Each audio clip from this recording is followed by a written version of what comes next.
Never run out of battery again with the INIU portable charger, the slimmest 10,000 milliamp hour power bank that keeps your devices charged on the go. Stay powered up wherever you go. Click the link in the video description to shop now on Amazon. Welcome to Screen Sirens, where we dive into the stories that matter. Tonight, we're talking about a crisis in Gaza that's been unfolding for far too long and a host who refused to shy away from it. Seth Meyers, the host of Late Night with Seth Meyers, is known for his sharp wit and ability to tackle even the toughest topics. But last night, he set aside his jokes for a few moments to make a serious call for U.S. aid to those suffering in Gaza. The horror of what's happening in Gaza is so obvious that even President Trump himself was made to acknowledge it earlier this week.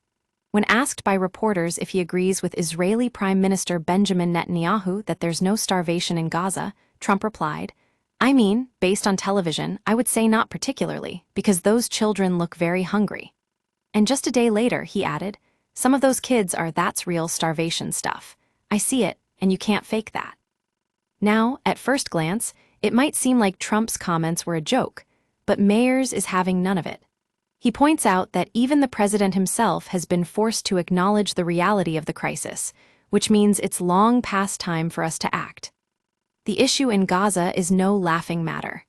The blockage of the border by Israel has led to widespread poverty and hunger, with thousands of people living without access to basic necessities like food and clean water. And yet, instead of providing aid, the Trump administration seems more concerned with, well, not much at all. As Meyers puts it, "We gave $60 million, $2 weeks ago, and nobody even acknowledged it for food." That's right, millions of dollars in aid that went unacknowledged by the people who need it most. And when asked what we can do to help, Trump responded with a complaint about Gazans not being grateful enough to the U.S. It's a disturbing response from a leader who should be leading on humanitarian issues, rather than complaining about perceived slights. But Meyers isn't having it. He says that Late Night is a comedy show, but also notes that they're human beings who are appalled by what's happening in Gaza. And our government is complicit, Meyers says, which is why we have a duty as Americans to speak out on this horrific crisis that has been foreseeable for a long time. So, let's listen to Seth Meyers and take action.